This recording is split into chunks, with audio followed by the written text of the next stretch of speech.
19 working sessions in 2 days. Basically, in first day, yesterday we had the inaugural session as well as 16 working sessions simultaneously, 4 working sessions at one time. So, our friends who even foreign delegates time I have to curtail because I wanted to give opportunity to everyone who has prepared paper, who have traveled from different parts of the world, coming from different parts of the world, and if I am not able to allow them to come on the dais and to speak for 2 minutes, it will be not appropriate. I always want that your visits, your attendance should become memorable for you.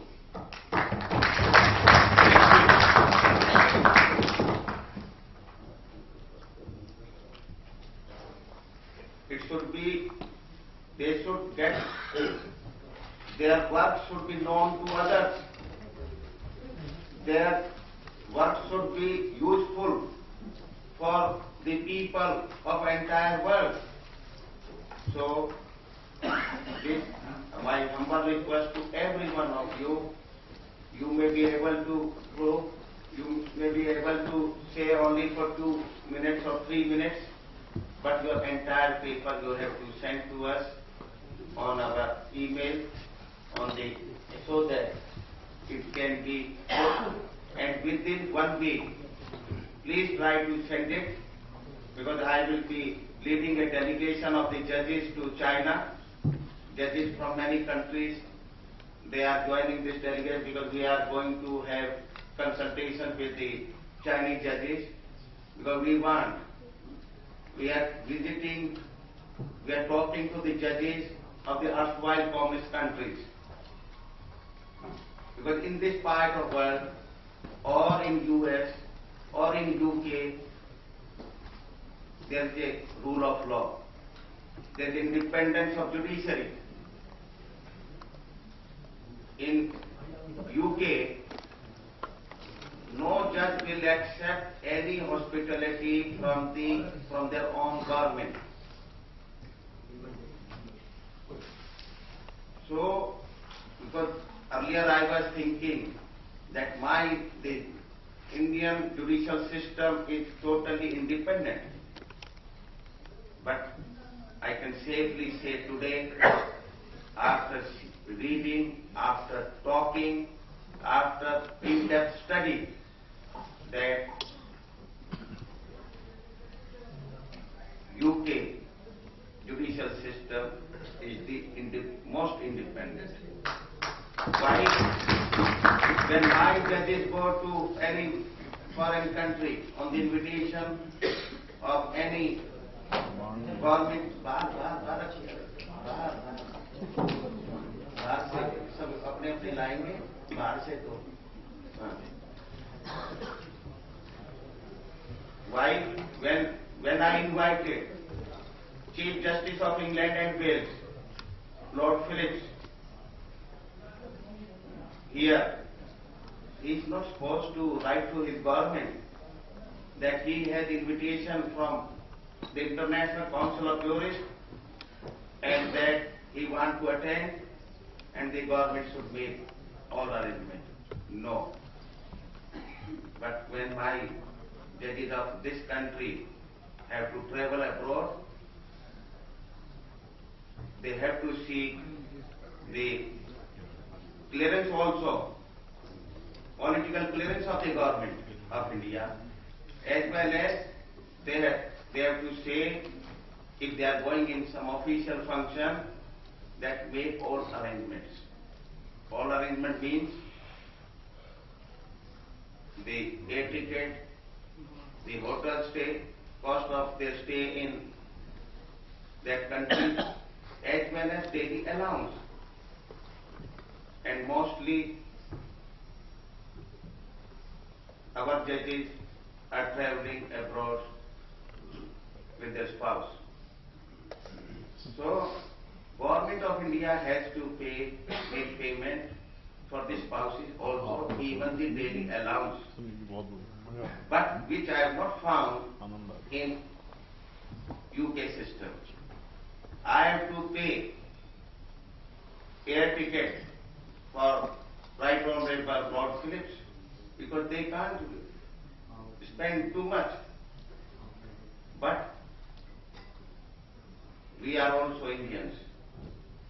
How to save money?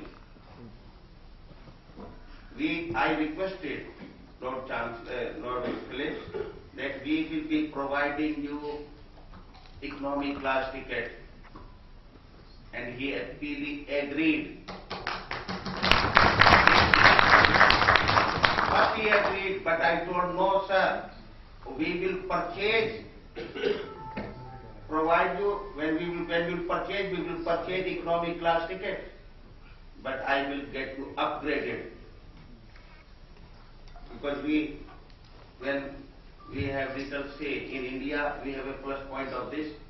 We can influence. We can get the tickets upgraded. So I purchased the ticket economy class, got it delivered to Lord Phillips, and then I told 2 days before you will get the information that your ticket has been upgraded. And I got it upgraded. It traveled in business class and both ways. So while I was finding out why we are holding these conferences, when we invite the bar leaders, the judges, the law teachers, these in-depth things you are not getting. Nobody has time to study these things. When we were having the conference in United Kingdom about 2 years back, the judges from different parts of the world were attending that conference. And from here, the Chief Justice of India, about 6 Supreme Court judges, and about 8 or 9 High Court judges wanted to travel, attend that conference. So, government has to curtail. Government curtailed actually, and they told the Prime Minister ultimately agreed to allow only 3 Supreme Court judges and Chief Justice of India and 3 Chief Justices of the High Court. So, what I was telling, the basic purpose is that there is not total independence of judiciary here in India. I was always telling, fighting that there should be economic independence to Indian judicial system. Because the judges, the Supreme Court or the High Court should have the control over their budget. They should not go to the executive saying that we require such and such money for purchasing the computer, for computerizing the courts. They should have at their own, but they should also intelligently spend that money. There are plus points and minus points. But sometimes we have seen, I was the Additional Advocate General of Uttar Pradesh. I found, because in India, mostly it is in the states, in the provinces in India, that whatever request comes from the High Court, from the Chief Justice of the High Court, that is not being turned down by the executive. We have spent 20 lakh rupees only on renovation of a bungalow of the Chief Justice of the High Court. And we can't say no. So, in one way, it is correct that there is no financial independence. Because if we would have given the independence, financial also, instead of 20, it would have been 50 lakh. Only in renovation when the new Chief Justice take over. So, we are in communist countries. So basically, till today, those courts are not totally, they are not deciding the cases, and they are not so much, the people is not having too much faith in that system. In end of July, I had a tour of these 5-6 countries. I met the law ministers, the chief justices, the governing body of those judicial appointments, and I found they can't speak out anything against the government. But when we told, because those countries, the basic problem is the language. The judges also can't understand English language, so they're totally cut off. India or Bangladesh, Pakistan, Nepal, most of the people, educated people, know English. So they know what is happening in UK, US or other developed countries. So whatever rights the judges or the lawyers or the law teachers are having in those countries, we try to procure it, take it from the government or from the judiciary. But that part of world is totally, due to language problem, cut off. When I was holding meetings, they are always having one translator. So how they can know what is happening in US or UK or in India? And they were surprised that such type of system in judiciary is there, independence.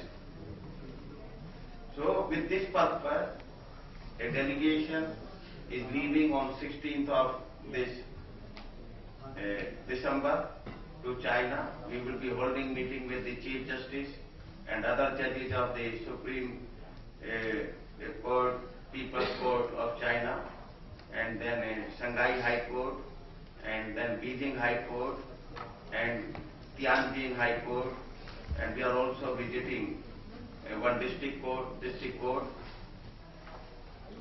and we will be suggesting to them that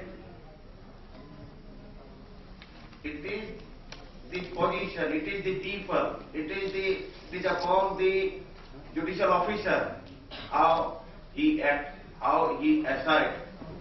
If judges of those countries assign, then executive will go down. So with these objectives, our delegation, judges from Bangladesh, Nepal, Maldives, and Turkey, from India, we are going with this purpose. And I am certain that we will try to see that the system, judicial system is improved. Because now China is developing country. They actually, their goods are from world. Because they have opened the economy, they have made English subject a compulsory subject. From 5th class, every student is required to study English.